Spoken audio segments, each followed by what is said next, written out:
열왕기상 13장 17절 말씀을 같이 보시겠습니다. 이는 여호와의 말씀이 내게 이르시기를 내가 거기서 떡도 먹지 말고 물도 마시지 말며 또 내가 오던 길로 되돌아가지도 말라 하셨음이로다. 아멘.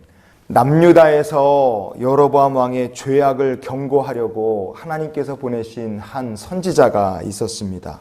그가 와서 여로보암 왕 베델의 금송아지 우상 앞에서 그 예배하려는 그에게 예언을 하고 역사가 나타나고 사명을 마치고 그는 이제 남유다로 되돌아갑니다. 그런데 그 엄청난 사건이 일어났다는 소식을 이 베델에 살던 한 늙은 선지자가 듣습니다. 그래서 그는 유다에서 온 그 무명의 선지자를 따라가고 그를 이렇게 회유를 해서 자기 집으로 초청을 합니다. 유다에서 온 사람이 처음에는 막 만류했어요. 왜? 하나님 주신 말씀이 있었으니까요. 단호하게 거절을 했어요. 이렇게 말씀하셨지 않습니까? 우리가 오늘 읽은 본문 말씀에 거기서 떡도 먹지 말고 물도 마시지 말아라. 오던 길 되돌아가지 말아라. 하나님 이렇게 말씀하셨기 때문에 그는 처음에는 완강하게 거절을 딱 합니다. 말씀대로 한 거예요. 그러나 이 늙은 선지자가 한 말에 요 남유다에서 왔던 하나님의 사람이 이게 속아 넘어갑니다. 열왕기상 13장의 18절 우리가 보시겠습니다. 그가 그 사람에게 이르되 나도 그대와 같은 선지자라. 천사가 여호와의 말씀으로 내게 이르기를 그를 내 집으로 데리고 돌아가서 그에게 떡을 먹이고 물을 마시게 하라 하였느니라 하니 이는 그 사람을 속임이라 그랬습니다. 베델의 늙은 선지자가 이 한 거짓말에 안타깝게도 남유다에서 온 선지자가 속아 넘어갑니다. 그래서 하나님 하지 말라 하신 명령이 있었음에도 왔던 길을 되돌아갔고 그의 집에 들어가서 이 베델에 있는 그의 집에 들어가서 떡을 마시고 물을 마시면서 하나님 주신 명령을 어긴 겁니다. 거짓말에 속아 넘어가 자신의 사명을 망각하게 된 거예요. 왜 이런 일이 일어났겠습니까? 왜 이런 위기가, 신앙의 위기가 이 남유다에서 온 선지자에게 일어났겠어요? 우리가 멈출 때 그렇게 됩니다. 열왕기상 13장의 14절 보십시오. 이렇게 말씀하고 있어요. 하나님의 사람을 뒤따라가서 상수리나무 아래에 앉은 것을 보고 이르되 그대가 유다에서 온 하나님의 사람이냐 대답하되 그러하다 그랬습니다. 남유다에서 온 하나님의 사람이 받은 사명이 무엇이었느냐 예언 마치면 그 후에 즉시 우상 숭배의 땅 베델을 떠나서 남유다로 되돌아오라는 것이 하나님의 주신 사명이었어요. 그 과정에서 베델 땅으로 다시 돌아가지 말고 떡도 물도 마시지 말아라. 이게 하나님 말씀하신 겁니다. 그런데 즉시 되돌아와야 될 사람이 가다가 발걸음 멈추고 상수리나무 아래 앉아서 그늘에서 아마 잠시 쉬었겠죠. 그가 사명의 길을 잠깐 멈춘 겁니다. 아주 잠깐이에요. 그의 삶에 거기서 앉아서 여기서 딴 생각을 하고 다른 일을 하자 그런 생각했겠습니까? 가던 길을 잠깐 멈췄을 뿐인데 그의 이 선지자의 삶에 가던 길을 잠깐 멈췄던 그 타이밍에 마귀가 와서 역사를 하는 거죠. 성도 여러분, 우리의 삶도 똑같습니다. 우리가 하나님의 백성으로서 사명을 아예 집어던지거나 믿음의 길이나 사명자의 길을 갈 생각을 내가 포기하고 산다. 그런 것도 아닙니다. 잠깐 멈추자. 잠깐 한숨을 돌리고 잠깐 우리가 추스르고 가자.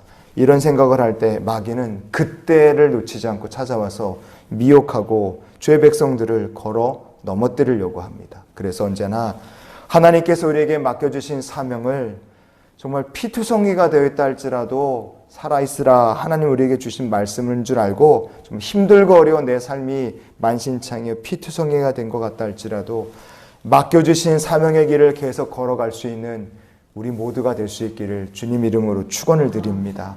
힘든 길이죠. 정말 어려운 일입니다. 그러나 주님 맡겨주신 사명을 멈추면 마귀는 즉시 와서 미혹한다는 걸 이 선지자의 얘기를 통해 우리가 기억했으면 좋겠어요. 결국 유다에서 온 하나님의 사람은 말씀을 어기고 베델로 되돌아갑니다. 거기서 먹고 마셨어요. 그래서 그는 사자에게 죽임을 당합니다. 그가 재수가 없어서 운이 나빠서 아니에요. 하나님께서 이 선지자의 삶을 통해 우리에게 보여주시고자 하는 영적 교훈이 있기 때문에 그렇습니다. 열왕기상 13장 24절에 보면 왜 그의 죽음이 교훈인지 우리가 알 수 있습니다. 읽어봅시다. 이에 그 사람이 가더니 사자가 길에서 그를 만나 물어 죽임에 그의 시체가 길에 버림받으니 나귀는 그 곁에 서 있고 사자도 그 시체 곁에 서 있더라 그랬습니다. 여러분 이 말씀 보십시오. 죽어야 될 사람은 사실 속인 베델의 늙은 선지자였을지 몰라요. 이 사람 얼마나 억울합니까? 하나님께서 보내셔서 사명 다 감당했어요. 안 한 거 하나도 없습니다. 다 했어요. 그저 베델의 한 늙은 선지자의 말에 속아 넘어가서 다시 갔고 그의 집에서 제공하는 물과 떡을 먹고 마신 게 그게 답니다. 그런데도 안타깝게도 이 사람 가는 길에 농땡이 치는 거 아니잖아요. 다시 남유다로 돌아가는 길에 사자가 나타나 그를 물어 죽인 거예요. 하나님 보내신 경고이자 우리에게 주시는 영적 메시지가 여기 담겨 있습니다. 왜? 사자가 사람을 물어 죽였다. 먹으려고 뜯어 먹어야 되지 않겠습니까? 그의 시체 건드리지 않습니다.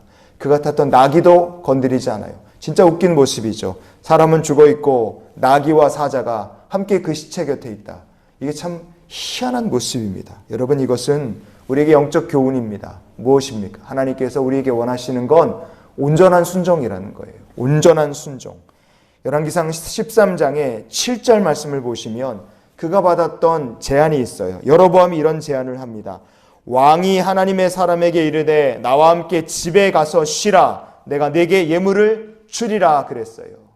왕이 여로보암이 손이 말랐다 회복되니까 얼마나 기가 막힙니까?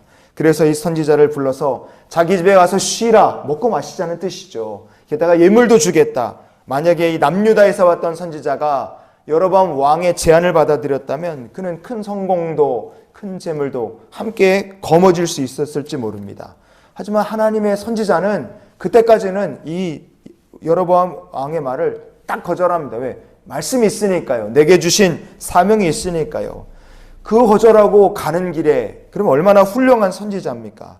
그러나 그가 한 마지막의 실수가 뭐냐? 하나님의 말씀인 줄 착각하여 베델로 다시 돌아가고 이 속아 넘어갔지만 베델로 다시 돌아가고 거기서 죄 말씀 어기며 밥 먹고 물 마시며 하나님 말씀을 어겼기 때문에 그렇습니다. 마지막까지 끝까지 순종하지 못한 것 그것을 하나님께서 이 선지자의 그 실수를 하나님께서 책망을 하신 거죠. 이것은 우리에게 하나님께서 원하시는 것은 부분적인 순종이 아니라 100% 온전한 순종을 원하신다는 것을 이 안타까운 한 선지자의 이야기를 통해 주께서 우리에게 오늘도 말씀해 주시는 줄 믿습니다. 예수님께서 이렇게 말씀하셨어요.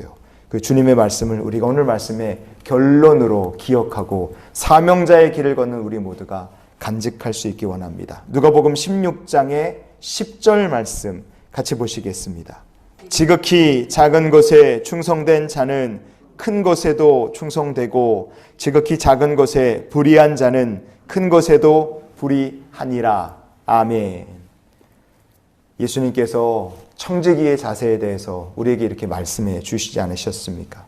하나님께서 우리에게 원하시는 건 큰 것에 잘 충성하는 자, 물론 감사한 일이지만 주께서 말씀하신 것, 지극히 작은 것에 불의한 자는 큰 것에도 충성하지 못한다는 것을 우리가 주의 말씀을 통해 잊지 않았으면 좋겠습니다.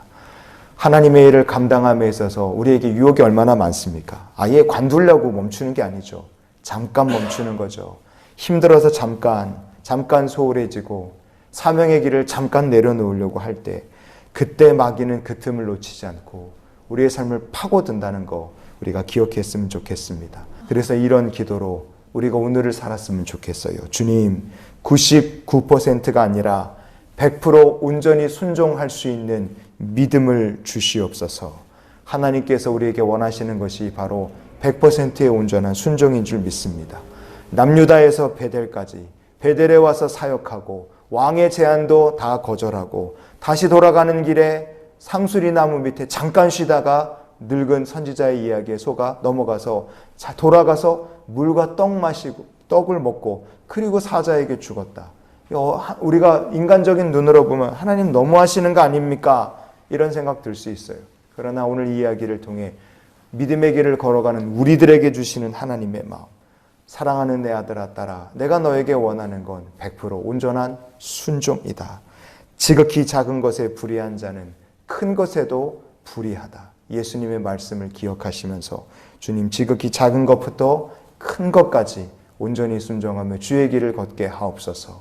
이 믿음 가지고 걷는 우리 모두가 될 수 있기를 주님의 이름으로 축원을 드립니다.